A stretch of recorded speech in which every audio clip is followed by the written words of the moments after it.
Welcome to సర్కార్ news. Telangana ఉద్యమకారులకు సంబంధించిన కీలక ప్రకటన హైదరాబాద్లో వెలువడింది.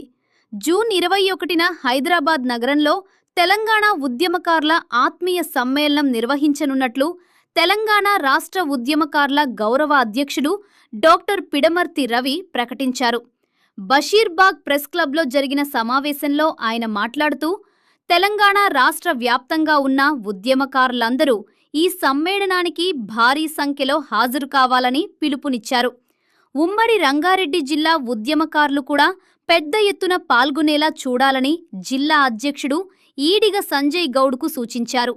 ఈ సమావేశంలో తెలంగాణ ఉద్యమకారుల సమస్యలు, హక్కులపై విస్తృత చర్చ జరిగింది.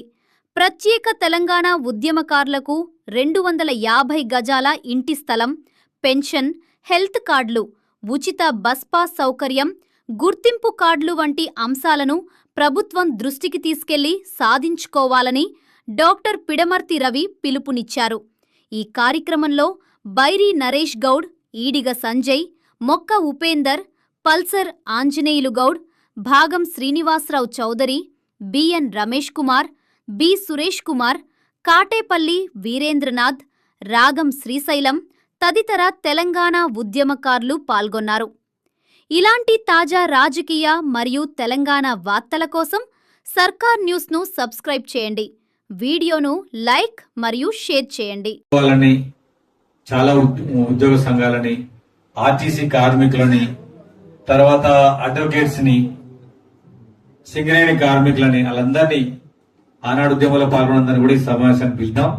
అదేవిధంగా ఉద్యమం తర్వాత చాలా మంది ఉద్యమకారుల సంక్షేమం గురించి ఏర్పడినటువంటి సంఘాల ఏదైతే సంఘాలు ఉన్నాయో ఆ సంఘాలందరినీ కూడా మీటింగ్ పిలుద్దాం.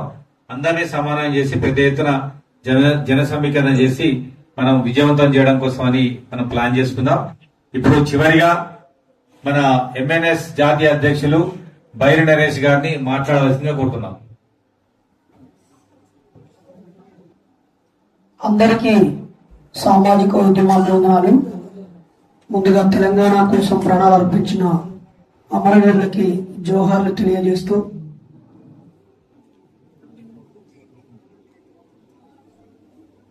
ఈ ఆనాడు ఉద్యమానికి నాయకత్వం వహించిన రవణకి ఈరోజు మళ్ళీ మా అందరినీ ఒక తాటి మీదకి చేర్చి మా ఆత్మగౌరవాన్ని, మా త్యాగాన్ని గుర్తిస్తూ నిజమైన ఉద్యమకారులు ఎవరు అనే దాన్ని సమాజానికి మళ్ళీ మమ్మల్ని ప్రజెంట్ చేస్తున్న రవణకి మరియు వేదిక మీద ఉన్న పెద్దలందరికీ ప్రత్యామ్నాయ సాంస్కృతిక ఉద్యమాభివందనాలు తెలియజేస్తూ, ఆ రోజు తెలంగాణ ఏర్పాటు కోసం ఒక ప్రత్యేక రాజకీయ పార్టీ ఏర్పడి సర్పంచులు, ఎంపీటీసీలు, ఎమ్మెల్యేలు, ఎంపీలు, కేంద్ర మంత్రులు అలా రాజకీయంగా వెళ్ళిన వాళ్ళు ఈరోజు కావలసినంత అభివృద్ధి చెంది తెలంగాణ ఉద్యమ ద్రోహులను కూడా తమలో చేర్చుకొని మరి వాళ్ళను కూడా పునీతులను చేసి పడేశారు.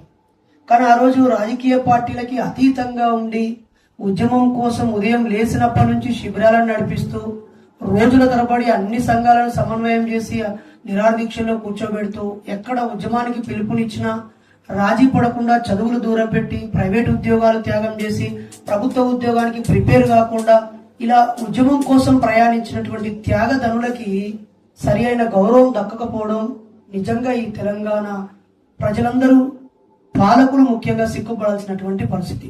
అక్కడక్కడ మేము ఎక్కడైనా కనిపించినప్పుడు కూడా ఈ అన్న తెలంగాణ కోసం పోరాడాడు, ఆ అక్క పోరాడింది, ఈ అన్న పోరాడని ప్రజలిచ్చే గౌరవం మాకు ఎంతో తృప్తినిస్తుంది. కానీ ఒక పాలనలో ఉన్నటువంటి వాళ్ళు తెలంగాణ అస్సాం గణ పరిషత్ ద్వారా ఏర్పడిన రాష్ట్రంలో అక్కడి నాయకులే పాలకులుగా మారారు. ఛత్తీస్గఢ్ లో జరిగిన పోరాటాలు, ఉత్తరాఖండ్ లో జరిగిన పోరాటాలు, విదర్భ కోసం జరుగుతున్న పోరాటాలు, ఎక్కడి పోరాటమైనా విద్యార్థులే ముందుండి నాయకత్వం వహించారు. ఆ క్రమంలో వచ్చిన రాజకీయ మార్పులో ఆ ఉద్యమ నాయకులు ఫిలాసఫర్స్ గా, స్పీకర్స్ గా, ఆర్గనైజర్స్ గా, లీడర్స్ గా ఉన్న వాళ్ళందరూ పాలకులుగా మారారు. ప్రపంచ దేశాల్లో ఎక్కడ విప్లవాలు వచ్చినా, మార్పులు వచ్చినా, కొత్తదనం వచ్చినా దానికి నాయకత్వం వహించిన వాళ్ళే నూతన నిర్మాణం కొనసాగించారు. కానీ ఇక్కడ మాత్రం కులం ఆధారంగా, మతం ఆధారంగా, అలాగే రాజకీయ వారసులను తయారు చేసుకుంటూ పక్కదారి పట్టినటువంటి పరిస్థితి.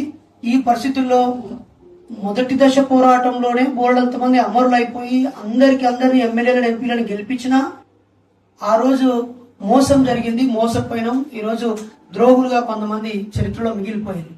కానీ ఈ రోజు తెలంగాణ ఉద్యమం పేరుతోనే రాజ్యాధికారంలోకి వచ్చిన వాళ్ళు మేము పక్తు రాజకీయాలే చేస్తాం, ఇక తెలంగాణ ఉద్యమకారులు అనేది పక్కన పెట్టినప్పుడు మేము అనుకున్నాము ఈ జెండాని మరొకరు ఎవరైనా ఎత్తుకొని, ఇంకా ఈ తెలంగాణ అనేక సమస్యలతో ఉంది.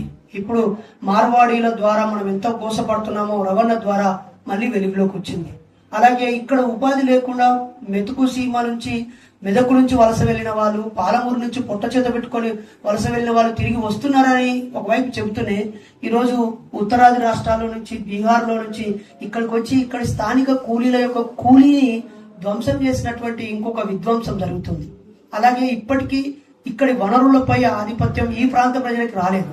ఈ ప్రాంత ప్రజలంటే అక్కడి దోపిడీదారుడు పెరియార్ రామస్వామి అన్నాడు, స్వాతంత్రం వచ్చిన రోజే అన్నాడు 1947 ఆగస్టు 15 తెల్లని వెండి సంఖ్యలు బ్రిటిషోడి సంఖ్యలు పోయి ఇక్కడి బంగారు సంఖ్యలు వచ్చాయి, ఇది స్వాతంత్రం కాదు, మేము కలలు కన్న స్వాతంత్రం ఇది కాదు అని చెప్పాడు. అలాగే తెలంగాణ ఉద్యమ సమయంలో కూడా గౌరవ కేసీఆర్ గారు నిమ్మరసం ముచ్చుకొని చచ్చిపోతున్న సమయంలో తిరిగి ఆయన దిష్టిబొమ్మను దగ్ధం చేసింది ఉస్మానియా యూనివర్సిటీ. తిరిగి ఆరిపోతున్న దీపానికి మళ్ళీ నీరు పోసింది. అలాగే ఇప్పుడు బీజేపీ కేంద్రంలో ఉన్న బీజేపీ అనుబంధ విద్యార్థి సంఘంగా ఉన్న ఏబీపీ ఏనాడు ఉద్యమంలో పాల్గొనలేదు, అలా సలగే నడిపించింది. అలాగే అప్పుడు ఎస్ఎఫ్ఐ ఒక పోరాట సంఘంగా ఉన్న సంఘం కూడా